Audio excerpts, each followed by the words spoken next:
Good evening and welcome to The Square. Tonight's discussion is going to focus on the question, how prepared our graduates for the Rwandan labor market?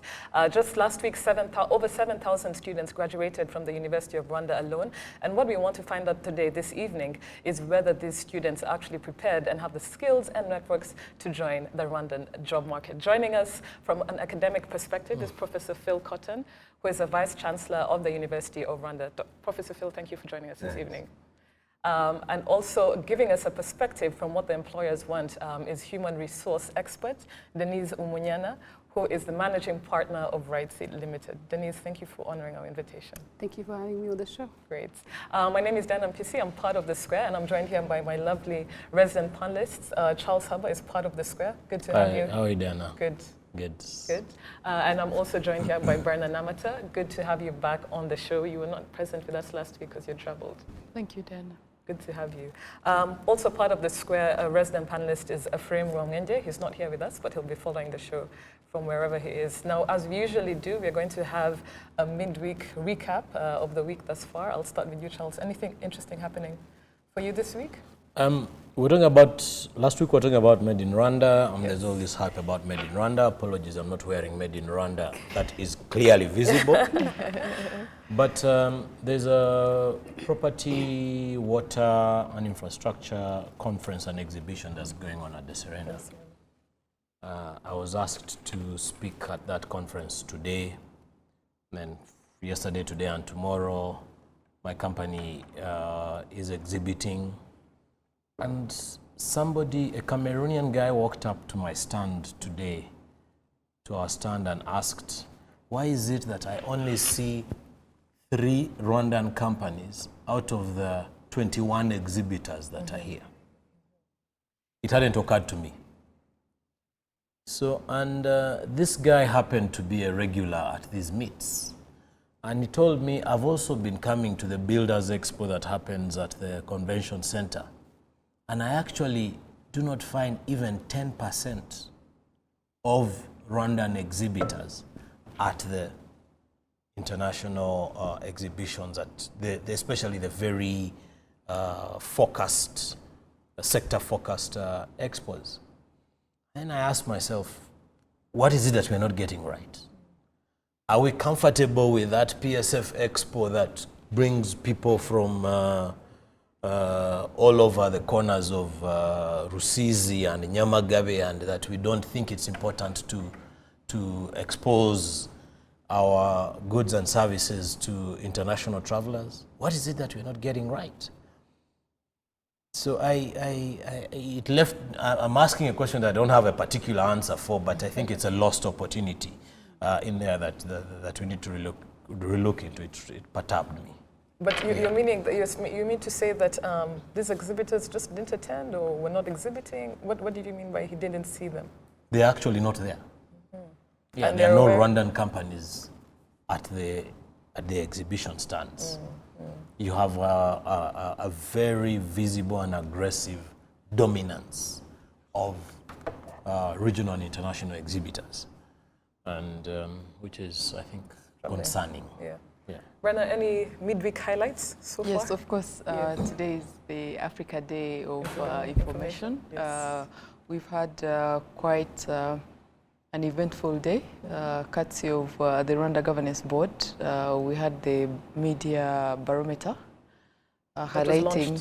Yes. But for me, what was key was the theme, around the role of the media in this process of Africa's transformation. And one of the issues that came out was it's clear that the media appears to be left out in this whole Africa rising transformation around us. On one hand, the African media is expected to rise to the occasion, tell all these successful stories that are happening.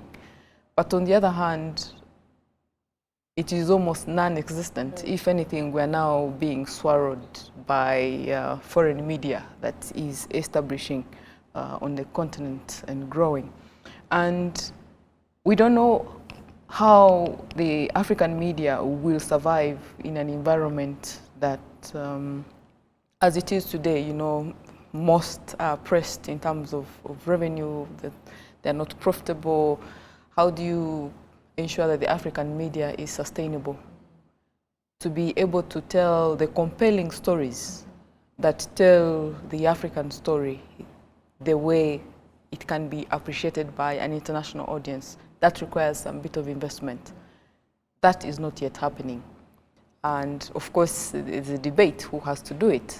Some feel that the private sector in Africa should do more and rise up to the challenge. There are those who feel that the government should do more. But my personal opinion is that the taxpayer in Africa has to do more because if we get taxpayers to support the media, it's more sustainable in my view than even having governments, because governments change, but the taxpayer is the same. So how do you create a media environment that creates value for taxpayers to be able to fund it?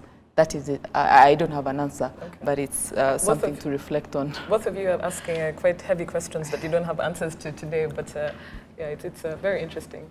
So thank you for joining us, Professor Phil and Denise. Thank you very much. And I'll start with my first question to you, Professor, and the rest of my panelists can join in. So this is to do with the specific tailoring of the academia with regards to the job market. Like I said, just over 7,000 graduates were from University of Rwanda last week. And what I'd like to ask is, how does the university, what strategies are you engaged in tailoring academia to the current relevant needs of the job market in Rwanda? If you can share more with us in that regard. No, thanks, Diana. And you know, let's just start by celebrating the 7,050 students who graduated from the University of Rwanda, PhD, masters, and of course the majority, the bulk in bachelor's degrees. And you know, I think what we have in the higher education sector globally is curricula that sometimes have snappy titles, sometimes don't. So they're quite aspirational. But the curricula are actually crammed with factual stuff that people have to learn and learn long enough to be able to spit out in an exam. And often, you know, all we do is we prove that people can pass exams. What we want is we want young people who will go on and be the very people they were always supposed to be. Young people who are successful, young people who are confident, young people who can articulate things that really matter, young people who can make use of opportunities, and young people who can make a difference to the lives of other people. And you don't do that just by filling curriculum space with facts. You know? It's about skills acquisition, knowledge acquisition, it's about excitement, it's about exploration, it's about discovery. So there's an awful lot of things that we try to do within the university space. But what is it that really guides a student through their time at university? It's the accumulation of credits. How do you accumulate credits? By passing exams. But what is it that really should guide a student and pull a student through? Well, for the University of Rwanda, and a starting point, I think, Diana, is what we call graduate attributes. So rather than the knowledge-based intended learning outcomes, we have a graduate attributes matrix, which I brought here. It includes financial literacy, ethical decision-making, personal responsibility, communication and information literacy, global citizenship. So those are the kinds of things that are embedded in the curriculum. So you may have knowledge-based intended learning outcomes, but cutting across those are these graduate attributes. Now, it's not good enough to say, we've got those. You've really got to transform the way in which you teach, the way in which people learn, and the way in which you assess people. You've got to involve the job sector people, PSF, in the creation, the development of curricula. Because if we determine that there's a need for rare skills, it's going to take us, what, 3 or 4 years to produce that person? A year to develop the curriculum? So we need to be much more agile, and we need an educational system that allows us to change modules and bring modules in. So, I mean, there's a whole kind of ecosystem around producing graduates who have the confidence to go forward and become beautiful human beings. Interesting. Else, what do you, Yes, what do you have to say to that? it's very interesting for it to come from the prof, because the way you pose the question, I was expecting that prof would come up and say, you know, no, we've done this, we've produced 7,000 students, masters, blah, blah, Sort blah, of blah. PR. I thought he was, but it's humbling. It's actually disarming that it comes from the prof to say, you know, he's short of saying we can do better. And I go to the same church with prof, and quite often we always look forward to when he can preach, but I've been told because he's not, it's probably beyond his pay grade, he can't be the preacher on every other Sunday, but we always, at St. Etienne, we always look forward to when he can preach. But I want to relate with what he's saying in regards to preparing the undergraduate for the labor market. And I would look at it twofold. There's a role of the university, but there's also the role of the labor market. And I will begin with the role of the university. You see, when I went to the University of Rwanda in Butare, and that's from 97 to 2003, at that time, indeed, as Prof is saying, all that mattered most was the credits and what have you. As soon as you step out into the labor market, it can count for just as much. Now, I'll give my practical example. I'm an employer. I have about 32 people who work for Century Real Estate. It's extremely painful that you have graduates who write their names, and they are going ahead to apply for master's degrees. They write their names with the first name beginning in small letters. Who do not understand that, you know, after a full stop, there's a gap that is needed. And this is irrespective of the language in which they communicate. He did mention, Prof mentioned about communication and I think I can't remember the other word that he used. So I think there's something that is lacking on the part of the university in terms of preparing the students for the labor market. But that is as far as they are concerned. I did mention that I'll also go to the labor, to us guys who are in the employment circles. Now, when you come to us, we will swallow what is given to us. So the moment I look at a CV and I say this is a graduate of XYZ qualification, I will look at the qualification ahead of the individual, which is, I believe it is wrong. Very wrong. I think we should be more recruiting for attitude ahead of the qualification. And the moment we change that, it will probably change the space in which we operate. But I want to go back to the student themselves. Yeah. Gone are the days when it was very easy to walk into the labor market.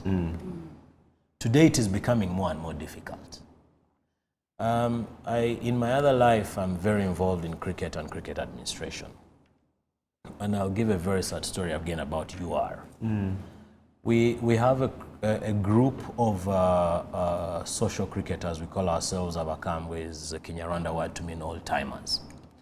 So we give back to society by moving around areas where the game is being developed by the cricket coaches. And so this other time, cricket was being revived at the university in 2000, when we were asked to help revive the game in 2017, just last year, considering it had been born there 1999 and it had died.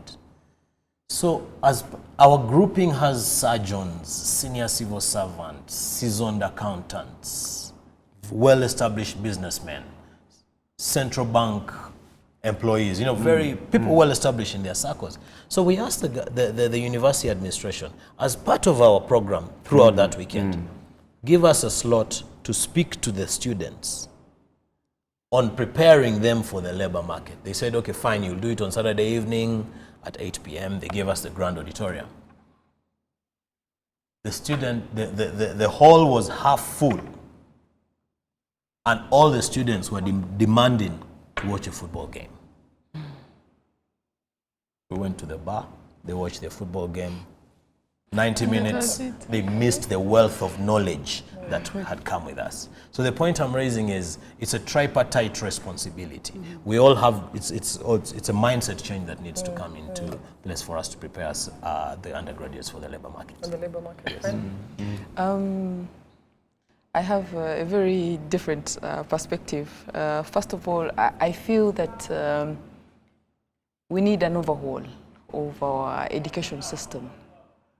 And this is because of what is happening around us. I mean, if you look at the innovation that is happening, technology, I don't know, I mean, when you're sitting in a lecture room, or I don't know why you get the confidence that by the time you graduate, you will actually have the job that you're training for. Recently we were at the accountants meeting, you know, and you saw the discussions happening there. The accountants have been forced to start training people just after Form 6, as opposed to, so in an environment where you have technology, yes, we are talking about artificial intelligence, yes, taking over most of the jobs that we traditionally thought people would do. How do we reinvent the education system? Today, in my view, it's sad that we still have people who go to school for 3-4 years, and the only thing they have done within the 4 years is attend lecture, go to the lecture room and do coursework. No work experience whatsoever outside during the 4 years. And the other problem, I think, is the mentality that people are still young, that they cannot do, you know, in most homes, when someone is 15, they still feel they're young, they cannot do much. Yet, there's an opportunity there to start training and sort of trying to discover what you could potentially do when you go to university. So can we have apprenticeships? Can we have some kind of, I don't know how you'd call them, to allow people to begin training when they are really, really young? I mean, the average age, I think, entry for university is 18, 17. But by 18, you're quite old, actually, you know. And now the challenge with technology is such that, okay, 18, then you probably spend another 3 or 4 years training, and by the time you finish, probably, that job is actually no longer there. We have a machine that is doing it. So the question to Phil is, how are you reorienting the curriculum, the training, in view of the needs of the 21st century? You know, the skills, because yes, it's good that we have 7,000, but most of these people are amateur, you know, no skills at all. How are you, you know? I think before Prof answers that, I just want to make a small comment around in comparison of the Huye of today and the Huye of 15 years ago while we were there. Even though you wanted to work or you wanted to do an odd job of sorts, the opportunities were not there. Today, it's a totally different environment. There are millions of opportunities, and I want to link this to attitude. The students with the right attitude go and do jobs. You know, they wait, they are receptionists, they are what, in the bars and restaurants outside their class hours. And 9 out of 10 chances, those students who bury their egos and their pseudo-intellectualism under the carpet end up being better in the labor market. And you raise a very pertinent point, Bana, that you know, preparing the child and I mean the student for a better labor environment. One of the best things that the government of Rwanda has done today is to reopen Huye for all the other faculties that had eloped to come back into Huye, because that's going to create more opportunities, but we will need a mindset change. And you know, I think you say some really, really critical things.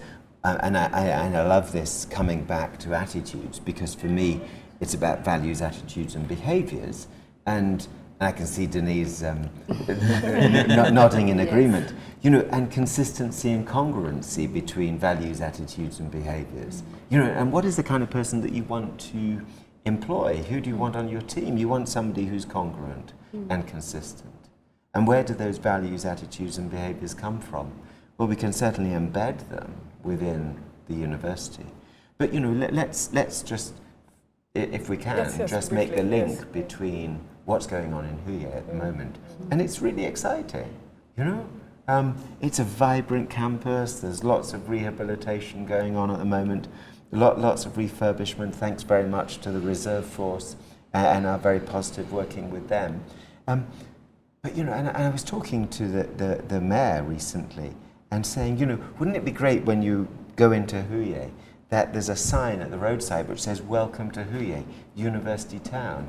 I went into 2 banks in Huye last Thursday and I said, would you put up a notice in your bank saying, "Welcome students to Huye, welcome to university"? And they said, "Oh, are we allowed to?" And I said, well, of course you are. I'm asking you to. You know, and every business, every person in Huye, I know that they're just hoping and praying that we actually help to create something really very special there. But each and every business in Huye needs to have an orientation towards the needs of students. And some of that may be internship. Maybe some of the commercial organizations like BK need to have a larger branch, need to, not just because of increased numbers, but because it might be a place where people might go and observe people at work. They might go and do internships, not just people who are going into that sector, but people who need to understand how teams operate, how systems function. So I think there's an awful lot in there. I mean, with regard to artificial intelligence, I see that some of the feed is already about artificial intelligence, and as a medical doctor, I couldn't possibly imagine being replaced by a robot. Maybe my patients would love having me replaced by somebody, but by a machine. But you know, and there is that bit about how do we anticipate, how do we, you know, see what's happening, the trends that are happening now might actually become reality in a year's time, and are we ready? Because if we're not ready and we don't prepare our young people, then you know what? We've done them a huge disservice, but we've also done this nation a huge disservice, because most of our students are being funded by the public purse to come to university. So there's a real moral imperative here to actually get it right. And I'd like to take this now to you, Denise, and Professor Phil will definitely come back to that, especially with regards to tangible actions that universities are doing to prepare, you know, graduates for the job, the labor market. Denise, you've been in HR for, I think, over 12 years, and in this field, you know, you're an expert, and your agency, Right Seat Limited, actually marries students to companies in the private sector, I'm thinking. So what's your take on this conversation? And if you can tell us, in Rwanda today, what are employers looking for? Yes. Thank you very much. Can I just begin by complimenting her? I like the name Right Seat. Yes. Thank you. Thank you. So actually we are Right Seat because we felt there was a gap between the employers and the students. So we felt that maybe we should create a Right Seat where these young students could find a place to come and get guidance before they actually go for the interview. So yeah, that's a long story. But to come back to your question, Diana, it's interesting when you look at the future of work and the trend in skills that employers are looking for. It is not the hard skills. It's the soft skills. Yes. But this doesn't mean that technical skills are not needed. Yes, they are, but interviews do not test technical skills. You get to the interview, and then after the interview, few interviews will do a technical work. So you need to express yourself first before you get to work. So the one thing I would like to say, we are right now, for example, we actually have a client right now who is looking to hire for about 20 people, but we have 2,000 CVs. And I can assure you, in those 2,000 CVs, probably get like 30 that relate to the job. So it's so shaming that the students are not paying attention to detail. You know, or maybe there's also need for jobs, so they don't look. They just see vacancy and they apply without necessarily filling the requirement. So one of the skills that I've seen that is making graduates actually not even get to the interview level is a lack of attention to detail. Yes. So when you see a vacancy, you need to read it and look at what they're asking for and see if you meet the requirements. If you don't, however desperate you are, you'd rather not embarrass yourself. Yes. You know, so don't apply to a job that is not that you don't qualify for. Then something else. So now let's say you've qualified, but when you come to the interview, you need to be able to communicate. Communication means you have to tell me what you're good at. I'm not looking for you to tell me that, you know, I'm not looking for experience. Tell me who you are, what you believe in. Have you researched about this company? Do you know what we are all about? Or, and even if you don't know, can you be honest and actually say, I actually don't know anything about this company, can you tell me? So these are the skills that employers are looking for. Mainly that's the communication skills, attention to detail, problem solving. Everyone is looking for a problem solver. So you need to show that when you come on board, you'll be part of the people that will be solving those problems, because as business, we're out here to provide solutions to the market. So be part of those people. Something else I would like to mention, graduates are complaining that when they graduate, they're asking for experience. Yet they just came out from school. But there's so much experience you can actually get while in school. You know, look for volunteering activities in your murenge or something, or volunteer, or, you know, propose something. All these are things that we look at. We don't necessarily look at the experience in terms of work, professional work, but we look at the person and see what they've been doing throughout their university life, and then you see someone who's active, and those are the people you're going to hire. So definitely, it is more on the soft skills. Yes, the universities will have definitely a role to play, but I also believe that students have a role to play. You know, we also we can't keep asking universities, do this, do that, do that. I think as people, as graduates, it's also our role to be out there and know what it is that we want. If you don't get it at school, can you maybe look for a professional course that will give you what you don't have? Can you maybe attend events? Recently at Youth Connect, we were at Youth Connect. There's a graduate who, not even a graduate, this young girl was still in university first year. In my first year, I never even knew I could attend conferences. I thought conferences were for people who are working. Exactly. So I asked her, so how? Then she said, you know, I was watching the news. I heard that Youth Connect is here, so I wanted to see what it is like. This is what we're looking for. This girl, so I told her, when you finish school, please come, because I think I have a job for you. So this is what employers are looking for. It's active learning, attitude, and all these soft skills that we're talking about. Which Charles actually mentioned. Exactly. We need a mindset shift. A mindset shift, yes. We'll be back after the break, and after the break, I want us to talk a bit about traditional academia vis-a-vis vocational education and training. Please stay tuned. We'll be back right after the break.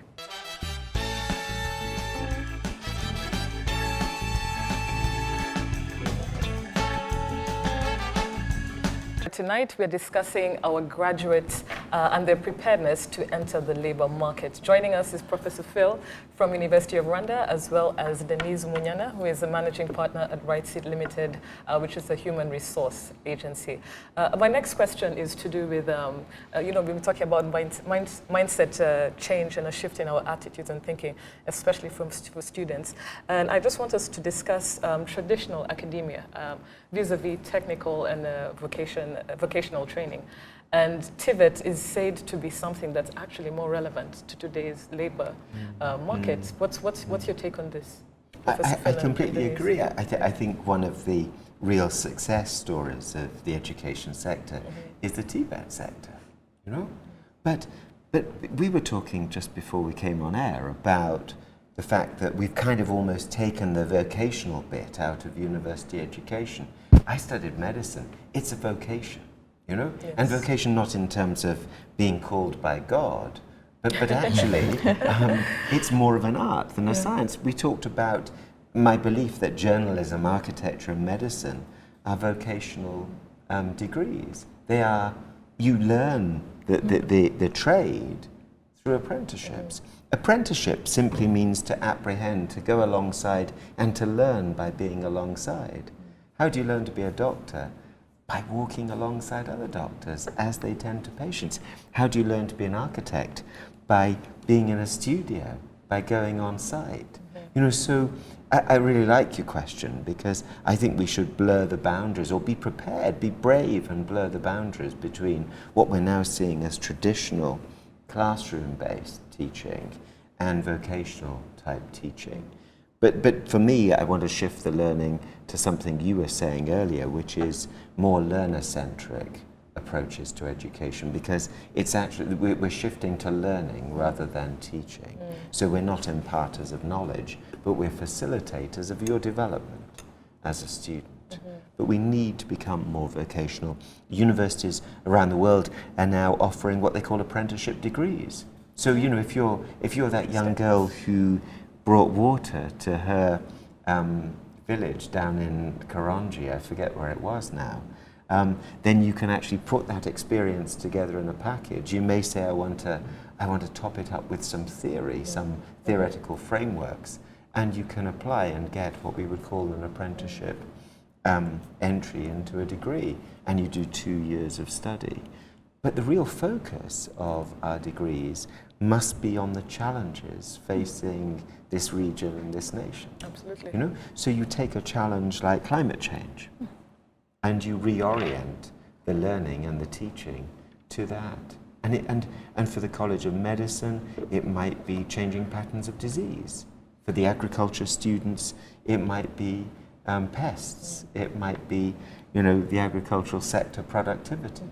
And so that's the conversation and the dialogue we're having in the University of Rwanda at the moment. But we're very much working with our vocational colleagues, our TVET colleagues. Just to wrap up, Diana, you know, we want to see our first year civil engineering students learning the trades with the TVET students, maybe in the IPRC Actually, in Kigali. Yes, one of the things you know, before coming on the show that I found out is that there actually have been TVET courses for graduates. Yes, So these are students who've graduated and then they actually enroll for TVET courses because that practice is actually much more profitable for them in the long run. But also, just very quickly, I'd like to ask you, you know, you're saying all these things, these are things that need to be done, things University of Rwanda would like to embark on. But I feel like, you know, University of Rwanda, and you're here in your capacity as an implementer. I think the conversation on a higher level in terms of policy with the Ministry of Education, do you think these sorts of conversations we're having, do you think you have room to influence on a policy level to change, for instance, curricula or classroom teaching to actually reflect on these needs that we need today? Do you think you have the leeway to absolutely, do that? Diana, and I think that's one of the exquisitely beautiful things about working in Rwanda, which is that you can change things, and you can have a conversation with policymakers, and you can say, but what about this? But what about that? And you provide the evidence, and you're challenged. You know, the things that I talk about are things that we're actively doing. The College of Science and Technology under Inyas Katari is looking at challenge-driven education as a teaching method.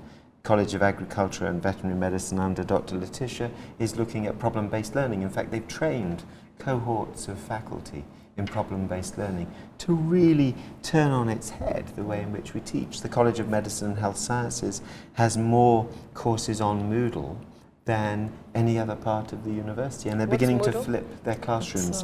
It's an online facility for putting all of your lectures, all of your PowerPoint slides. You can have interaction with students. You can have asynchronous and synchronous teaching using those frameworks. You can load on MOOCs. We want to use MOOCs as a way for students to gain knowledge and to challenge their knowledge. And so we're using that, and we're actually moving towards using different forms of assessment, because I think what's critical here is the way we assess people. You know, you mentioned, I think, earlier about, you know, full stops and spaces. You know, how do we assess people? What is it we're trying to assess? Unless we're clear about what it is we want to assess and how we assess people, I guess it's the kind of stuff that you do all the time in human resource. And trying to place people. What is the assessment that's credible, that's valid, that's reliable, that's honest, that's truthful? And what is it that we really genuinely want to test? You know, so we're doing a lot of work around assessment. You can use online methods for assessment, using mixed methods of assessment, using publications and your ability to get a publication as a legitimate form of assessment. But the communication skills, let's have students standing up in class the innovators during your time at university, the students who do peer learning and peer teaching. But you know, the really first class, brilliant students who graduate were first class, brilliant students often before they came into the education system. So the education system has to be much more agile at recognizing talent and nurturing talent and actually maybe fast-tracking some people. And again, maybe we need to have a discussion about greater flexibility within the system. Interesting. I want to talk about the point. But if I can allow Denise just quickly to weigh in on what Professor so you're asking what the graduate should actually do. I think vocational is definitely the way forward, but universities also will still be there. Of course. So for me, I actually think the problem is not what vocational or university, but is passion. I really believe that before you even go to either a vocational training institution or to a university, is what do you want? You know, what do you want to do? So I think it has to first start with you, with an individual knowing what they want, and then hopefully finding what they're passionate about, and then they can decide, okay, I'm going to do vocational training or university. Because I've seen when you're doing something out of love, you tend to go the extra mile, and when you go the extra mile, you become the best employee, and when the employee performs, the employer is happy, so we all win. So what I think is really, I've seen that students now just go to school to just study and have a degree or have a certificate. Gone are those days where you just go to school to get a document. So I do believe that sit down, know what it is that you want to do, and then decide where to go. But also what I've seen, the challenge now we face actually now as the recruiter, we've seen that students that come from vocational training, most of the time, yes, they have the hands-on experience, because they actually find vocational training as like a on-the-job training, but they cannot express their skills in like communication. Like, for example, they can't write a CV. We've had a client recently who was looking for a masseuse, and there were so many, but they could not put their talent on a CV. And the client needed to see a CV before actually selecting. So I think what the vocational training institute needs to do is to actually equip these students with those both verbal and written communication skills, so that they can translate what they know into today's communication. Then also something I've seen, these the students that go to vocational training, they are already entrepreneurs because they come out knowing something, the plumbers, the IT technicians, the electricians. So why not, as students, put yourselves together and maybe register a company? You can even register a company while still in school. There are so many tenders that come out here looking for subcontractors, especially in construction, and we have so many construction companies now that are looking for such skills.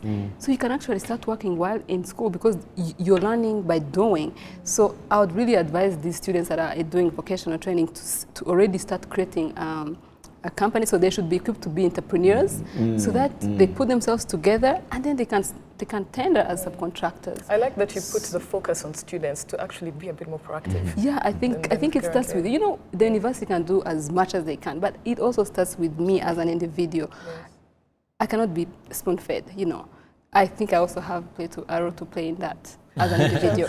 You know, I think Denise had a fantastic point until she blew it. Well, You know, she said, you know, students have to be good at whatever they do, but also need to be able to express themselves. And she gave an example of a masseuse who should be able to write a CV. Johnny McKinstry was a Scottish guy who was the national coach of the Amavubi, the Rwandan football team. And one of the things I am told, I'm reliably informed, that he used to complain about was that footballers could not express themselves. And the guy has been brought up and he has been trained to kick a ball. How do you expect him to take time away from learning how to kick a ball, stop it, dribble it, and spare time for preparing a PowerPoint presentation? So Can I come in there? I think let's just be extremely fair on the talent. This lady or gentleman who is trained to be a masseuse should not be requested to prepare. But let me make one more point and throw this responsibility onto you and our entire educational environment.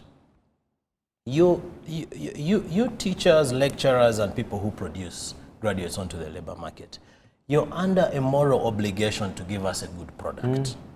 Now, you sieve all these people, the ones that were good from high school and the ones that were fair and so on, and the ones who have different talents in different areas. It is your responsibility to give us a good product. And if need be, I think you should be, I insist you should be very bullish about it. Career guidance, if need be. Close the doors on conventional and teach people how to write. It's, you know, you have to be extremely deliberate. We are faced with the fact that we are delivering a poor product onto the labor market. At least when that's something all of us here are not shunning away from. But let's be extremely bullish about that we want a better product. Whether it is the last, even if it's 2 credits, even if it's that time that they spend in the sports or whatever, co-curricular activities. But we need to be extremely deliberate in our educational sector to spend time in preparing the students for the labor market. Just very quickly, Brendan, before we go to social media. Just to react to what he's saying, I don't think that if someone is, let's say, a plumber, they actually should focus so much on getting to know how to write their CV. But someone seated doing a communications degree should actually look at the plumber and say, I can help you, you know, and write your CV and prepare it for you. This is how we can generate the 100,000 jobs that we need. So if you're a plumber, be focused on that. But if you're doing a communication degree, you should be looking at all these people with communication problems and saying, here I am, I can help you. I really like that. Let's just go quickly to our social media feed. And this is a tweet we've just had coming in from Mwene Kalinda, who says, to what extent is our private sector involved in curriculum development? What about RDB? As the government body responsible for investor relations, they know better than anybody that skills shortages affecting FDI inflows the most. Their inputs are thus equally critical. So Mwene Kalinda's tweet is, and I want you to weigh in, Denise and Professor Phil, quickly, about, you know, the fact that our investor companies should actually be involved in this. What do you think, Brenna? I think it's very critical and it's crucial that we have an investment policy that is tied to apprenticeships. There should be incentives for the private sector when they come in. How can they help with the job creation beyond just saying we need 5 specialists to do ABCD? There should be incentives specifically tied to creating opportunities. I feel that we have a gap there in terms of providing incentives to the private sector to oblige them to provide incentives, to provide apprenticeships for our young people. Most of the time when the investor comes, they are looking for professionals. But then how do you add value? I think we add more value to the economy if we have more of the private sector creating apprenticeships. Now, 2, the curricula, that is for him. That is for him to answer. But I feel for me the focus has to be on the private sector creating as many opportunities as possible beyond just employing people. Because if you create a system where, let's say, if it's MTN has an academy where, you know, young people, it's competitive, you know. They start from, let's say, their first year, and MTN exposes them to their systems, you know. Within 10 years, we can say we'll have more skilled people. You know, but as it is today, you know, the internship is 2-3 months, you know, and the focus is so much on professionals. Professor Phil, what do you have to say to that very quickly? Look, Higher Education Council don't accredit any programs that you haven't involved stakeholders and end users in the development of.